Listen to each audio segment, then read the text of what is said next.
Vamos a platicar con el maestro Luis Madrazo Layú, titular de la Unidad de Planeación Económica de dicha dependencia. Doctor Madrazo, siempre es un gusto platicar con usted. Buen día. ¿Qué tal? Muy buenos días, Oscar Mario. Qué gusto saludarte a ti y a todo tu auditorio. Oiga, bueno, llama la atención, el secretario de Hacienda no solo entrega, como es costumbre, este documento enorme a la Cámara de Diputados, sino también acude a la de senadores. Es correcto. El viernes pasado el secretario acudió tanto a la Cámara de Diputados a entregar el paquete económico como al Senado de la República a entregar un paquete informativo, por supuesto, y recordemos que el Senado también aprueba la ley de ingresos.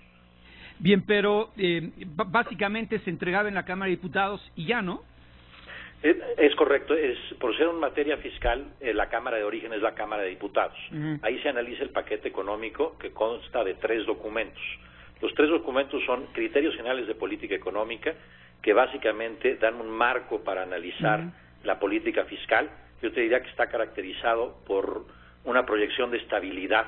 Lo que se está logrando es el equilibrio presupuestal para 2018 con las propuestas de déficit que se incluyen aquí. Es una reducción del déficit amplio de 2.9 a 2.5%, que le permite a México hacia adelante tener una reducción en el nivel de deuda en relación al PIB. El segundo documento es la iniciativa de la Ley de Ingresos. La Ley de Ingresos está construida a partir del acuerdo de certidumbre tributaria suscrito en 2014.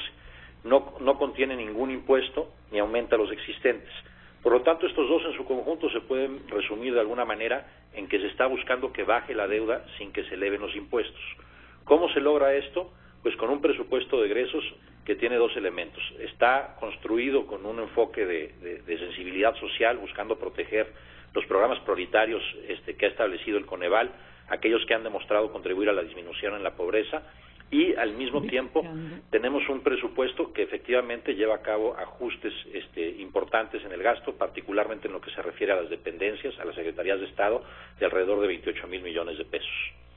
Bien, estamos platicando con don Luis Madrazo, titular de la Unidad de Planeación Económica de Hacienda, porque el secretario de Hacienda, José Antonio Meade, entrega el paquete económico 2018 a el titular de la mesa directiva de la Cámara de Diputados, así como al del Senado de la República. La Cámara Baja tiene hasta el próximo 20 de octubre para aprobar la ley de ingresos, mientras que la fecha límite para la Cámara de Senadores es el 31 del próximo mes. Bueno, entonces, pues allí se especifica cómo se van a obtener los ingresos y también cómo se va a gastar el dinero el año entrante, doctor Madrazo. Es correcto. La ley de ingresos hace un recuento básicamente de los ingresos que están contenidos en todas las leyes fiscales. En concordancia con este acuerdo de certidumbre tributaria, no se envía ninguna legislación tributaria adicional para crear impuestos, para modificarlos, para incrementarlos. Por lo tanto, la ley de ingresos básicamente contiene un recuento de los ingresos que se van a tener. ¿Cómo se estiman estos ingresos? A partir del marco macroeconómico. ¿Y qué hay en este marco macroeconómico? Es un marco macroeconómico principalmente caracterizado por su responsabilidad. Lo primero que se estima es un crecimiento económico. Se hace una estimación para lo que queda del año y para el año siguiente, porque ambas son relevantes para calcular los ingresos de 2018. El crecimiento ha sido mejor a lo esperado en 2017. En precriterios, que es el documento que enviamos al Congreso a principios de año, con una estimación preliminar, se estimaba un crecimiento económico este año de 1.5 a 2.5%. En este nuevo documento, en criterios, se está estableciendo un crecimiento de 2 a 2.6%. Entonces, se ve un crecimiento mejor al esperado este año y eso suma para el presupuesto del año que entra. El año que entra, ¿qué se ve en materia económica? Una aceleración del crecimiento con un crecimiento que va de 2 a 3%. ¿Qué otros elementos conforman el marco macroeconómico? Pues una reducción de los requerimientos financieros. Esta es la medida más amplia del déficit.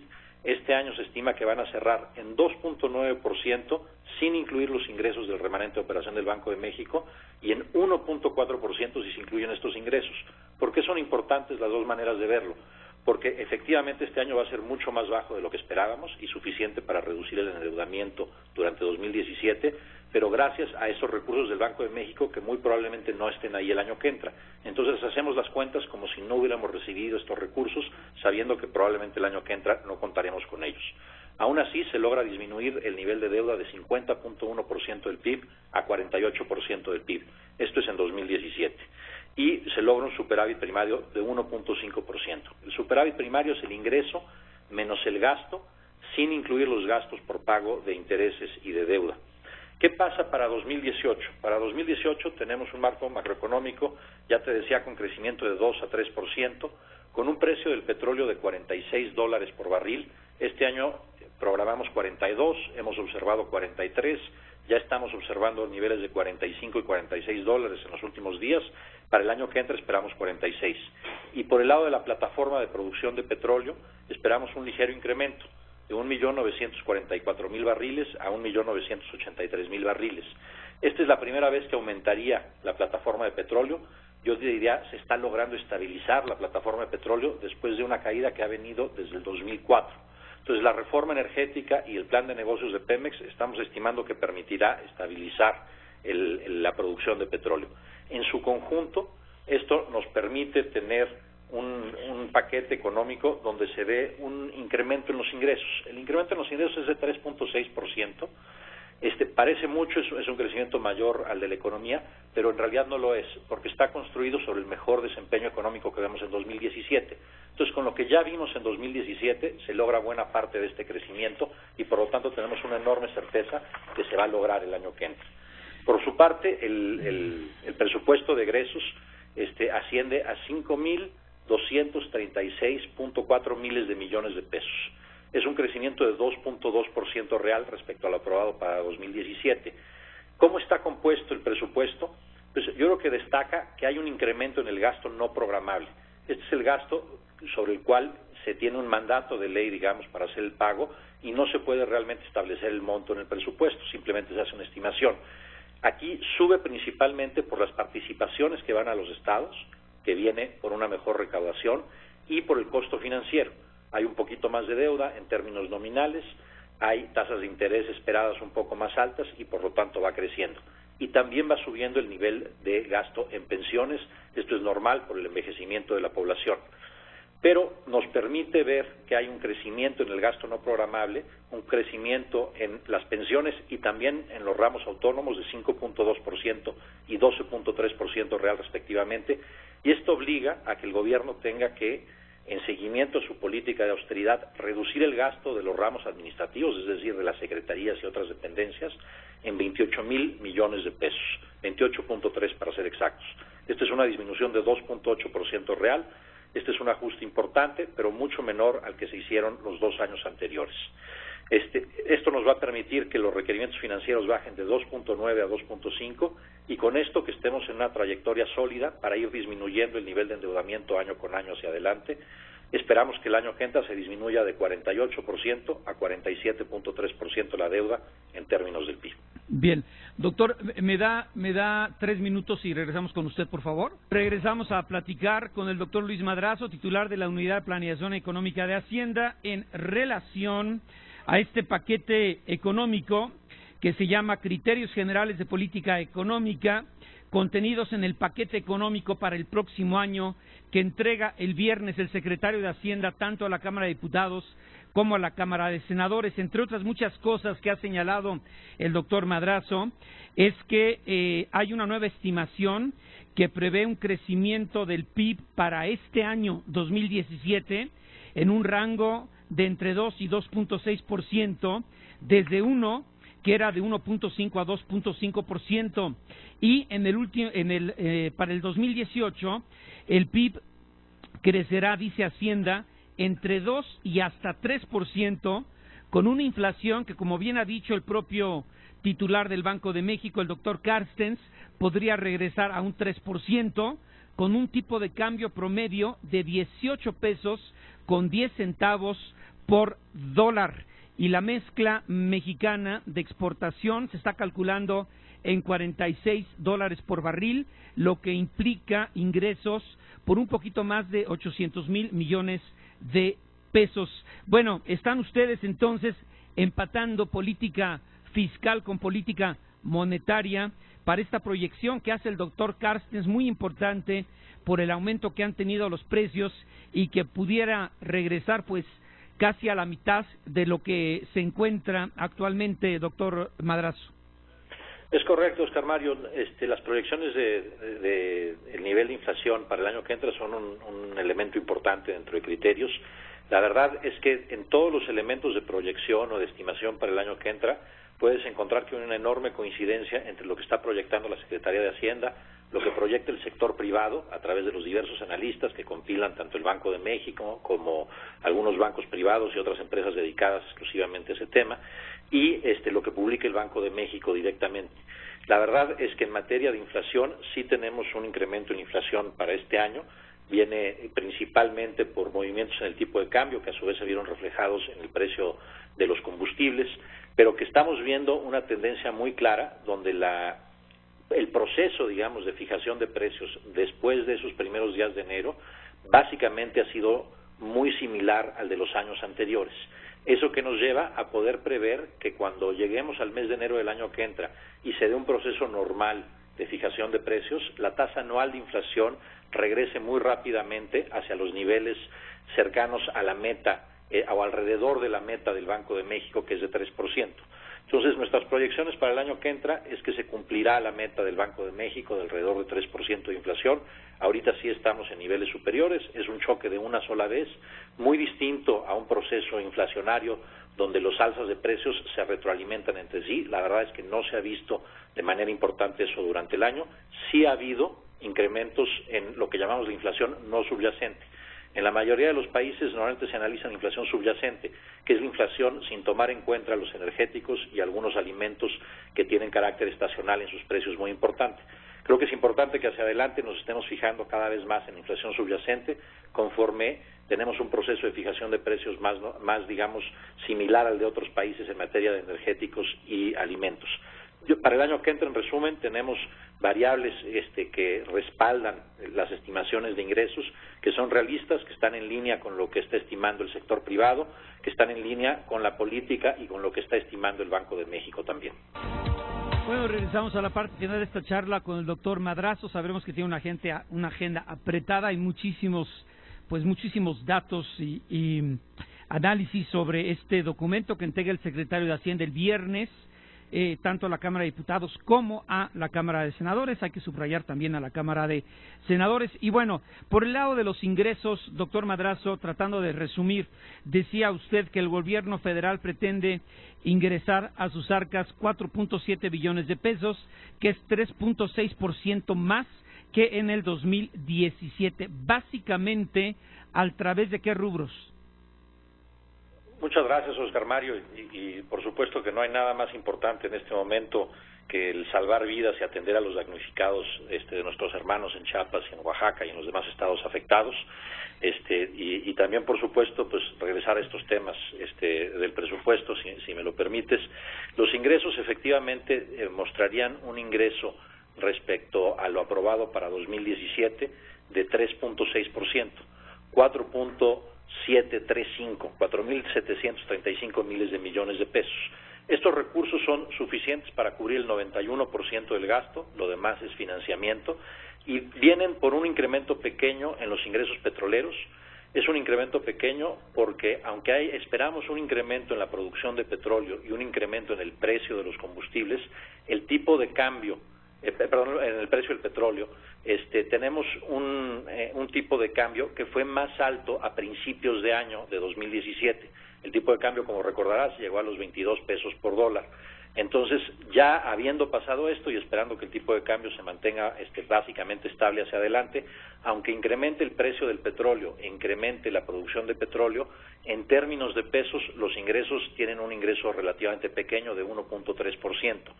El incremento de los ingresos no petroleros es mayor, es de 4.1%, un incremento de 3.2% en los ingresos tributarios, que es básicamente consistente con el crecimiento de la economía, y es un poquito más alto. ¿Por qué? Porque el crecimiento de los ingresos durante 2017 fue mayor al esperado. La dinámica de crecimiento de la economía y de recaudación resultó mejor, y por lo tanto tenemos una mejor base en 2017, y por lo tanto un crecimiento moderado para 2018 nos permite tener este incremento total en los ingresos de 3.6%. Y tiene que ver directa o indirectamente con la creación de casi 3 millones de empleos durante la administración. No tengo la cifra para lo que va de este año específicamente, doctor, del paso de la informalidad a la formalidad y a la simplificación administrativa. Sin duda, Oscar Mario, cuando te hablaba de un buen desempeño en 2017 y una base más alta, nos referimos exactamente a esto. Lo que ha pasado en los últimos años es que hemos observado un incremento evidentemente en la recaudación que viene de la reforma fiscal en 2013 y 2014. La implementación de la reforma permitió un incremento en los ingresos que cubrió completamente la caída en los ingresos petroleros. Entonces, tenemos esta dinámica y continúa esta buena dinámica porque se ha venido generando un proceso de formalización. No solo fue el proceso de la reforma fiscal, sino que vino acompañado con un proceso muy importante de mejor fiscalización, de incentivos a la formalidad, y eso nos ha llevado a una creación de empleos que ha sido francamente superior al crecimiento de la economía.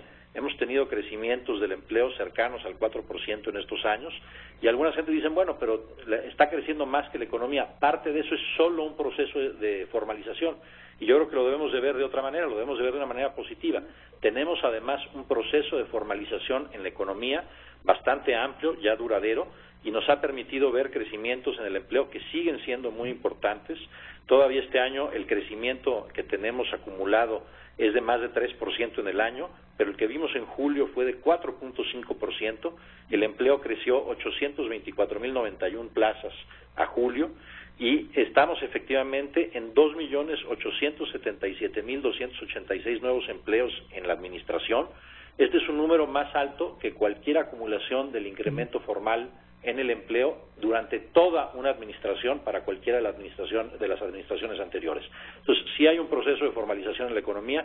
Esto es en gran medida lo que está detrás de un buen desempeño de la reforma fiscal y por lo tanto de la recaudación fiscal.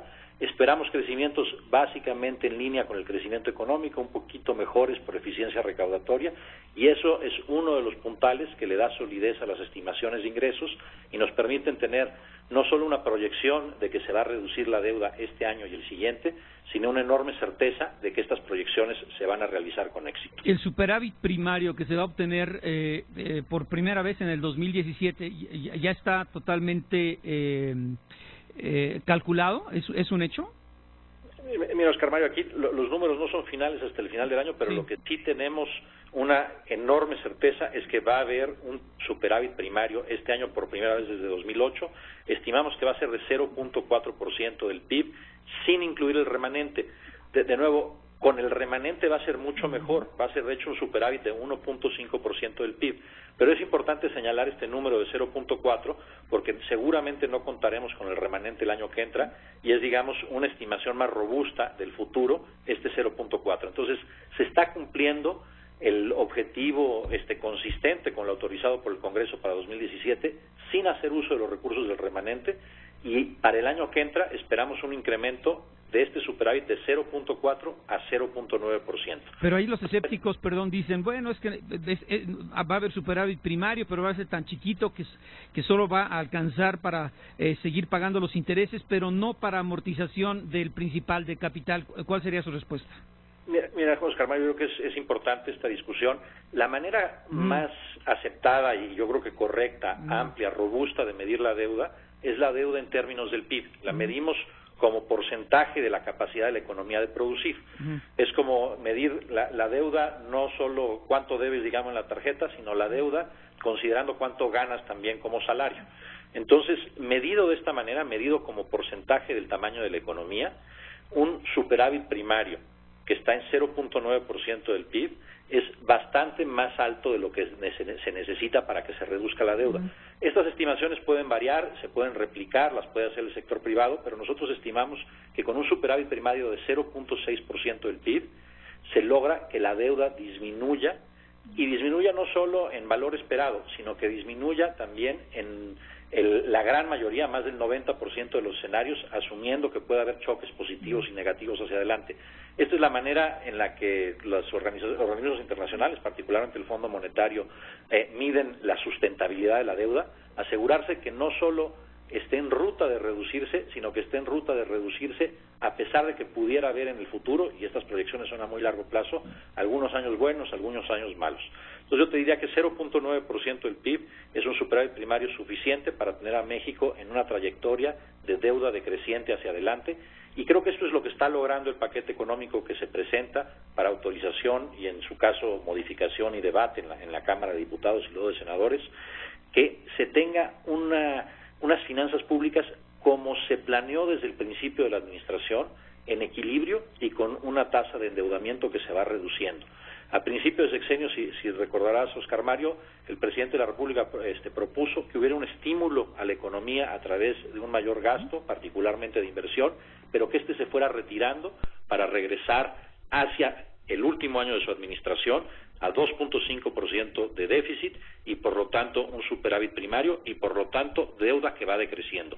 Nos ha costado a todos los mexicanos un esfuerzo importante en los últimos años hacer este ajuste, mantenernos en esta ruta, porque nos hemos tenido que mantener en esta ruta a pesar de choques muy importantes que hemos recibido, principalmente la caída de los precios del petróleo, después una continuada caída y mayor a la esperada caída en la producción de petróleo, un alza de tasas de interés en Estados Unidos y después la elección en Estados Unidos que tuvo repercusiones en el tipo de cambio y en las perspectivas de crecimiento que afortunadamente han sido mucho menores de las esperadas, pero con choques externos fuera de nuestro control muy importante, México se ha mantenido en la ruta de las finanzas públicas sanas y esta disciplina nos ha permitido mantener la estabilidad frente a choques externos. No están peleados el mantener la estabilidad con el dar espacio para el crecimiento, al contrario, el haber mantenido esta disciplina nos ha dado estabilidad y eso es en gran medida lo que nos ha permitido que la economía siga creciendo a pesar de estos choques externos, que no podemos hacer nada para controlar, pero sí para mitigar y sí para estar más fuertes para enfrentarlos. De alguna manera eso es lo que ha sucedido en materia de otras crisis como la que estamos viendo en Chiapas y en Oaxaca. Ese tipo de temblores y sismos y efectos de la naturaleza, desastres naturales, no se pueden evitar, pero nos podemos preparar y creo que México lo ha hecho en distintos rubros. Nos hemos preparado los mexicanos durante muchos años. Bueno, tenemos 2 minutitos. Doctor, a ver, en relación a choques externos, le hace revisión del NAFTA, modernización, como le quieran llamar. Los ingresos petroleros, supuestamente importamos más de gasolinas y diésel de las refinerías de los Estados Unidos que lo que exportamos de petróleo a los propios norteamericanos. ¿Qué tanto les preocupa esa diferencia entre lo que exportamos de petróleo con lo que importamos de las refinerías de los Estados Unidos para surtir de gas y diésel a México? Muchas gracias, Oscar Mario. Tradicionalmente el país había exportado mucho más de petróleo de lo que importábamos de petrolíferos. Y ha ido cambiando en los últimos años. En primer lugar, sí ha ido cayendo la producción de petróleo. Esto es un proceso que empezó en 2004 y es básicamente un proceso geológico, el agotamiento de un campo supergigante, Cantarell. La buena noticia es que la producción distinta de Cantarell ha venido creciendo, más de 600,000 barriles en el mismo periodo. Cantarell ya no puede seguir cayendo porque prácticamente está agotado y tiene una producción muy pequeña, cayó de más de 2 millones de barriles, alrededor de 200,000. Entonces, lo que esperamos ver hacia adelante es que por razones geológicas, pero también por la reforma energética y por el plan de negocios de Pemex, se estabilice la producción y empiece a crecer. Segundo elemento, se nos movieron los precios, se nos cayó el precio del petróleo que vendemos al exterior y no cayó tanto el precio de la gasolina que importamos del exterior. Esto es un fenómeno en gran medida temporal que se ha empezado a corregir en los últimos meses. Entonces yo te diría que sí tuvo un impacto en las cuentas externas, que afortunadamente este impacto en las cuentas externas se ha mitigado por el fortalecimiento y la competitividad de nuestras exportaciones, pero que hacia adelante la perspectiva es que con la reforma energética y el plan de negocios de Pemex, primero se estabilice y después empiece a crecer, primero un poco y después en montos muy sustanciales la producción de petróleo, y eso nos permitirá no solo tener ingresos fiscales importantes, mayor actividad económica, quizás este segundo sea el más importante porque puede haber una dinámica de expansión de la actividad petrolera hacia la actividad industrial, y en tercer lugar que se puedan mejorar las cuentas externas del país. Entonces yo creo que sí hemos tenido choques muy importantes, sobre todo geológicos, sobre todo de precios. Los esfuerzos que se han hecho con la reforma energética nos hacen ver estos choques como en buena medida temporales en lo que se refiere a la producción. Y en cuanto a precios, aunque nos estamos preparando para precios del petróleo bajos, la relación precio de gasolina a precio del petróleo sí se está empezando a mover en los últimos meses para ser menos desfavorable para México. En ese sentido, las perspectivas son buenas tanto para la balanza externa como para los ingresos fiscales en el mediano plazo. Bueno, ya viene en 20 segundos esto, la guillotina. Y en relación al gasto, bueno, pues transparencia, eficiencia, productividad, pero sobre todo bienestar, ¿no? ¿Qué recibimos a cambio de esta obligación tributaria? Pues yo creo, Oscar Mario, que tenemos un paquete que busca dar sensibilidad social. Yo enfatizaría un punto por encima de los demás. Se protegen todos los programas sociales que Coneval ha establecido como prioritarios porque no afecta, porque han probado tener un impacto importante en la reducción de la pobreza, y ningún beneficiario del padrón se verá afectado el año que entra, a pesar de que es un año de ajuste. Bueno, pues hay mucho más que platicar, pero las agendas andan complicadas. Doctor Madrazo, titular de Unidad de Planeación Hacienda, siempre me da mucho gusto saludarlo, Oscar Mario, qué gusto saludarte y la oportunidad de compartir esta información con el auditorio. Es información importante, aunque por supuesto ahorita nuestros ojos y nuestros pensamientos están con nuestros hermanos de Chiapas, Oaxaca y los demás estados afectados. Lo más importante ahorita es salvar vidas y auxiliar a los damnificados. Gracias, doctor. Gracias. Una pausa.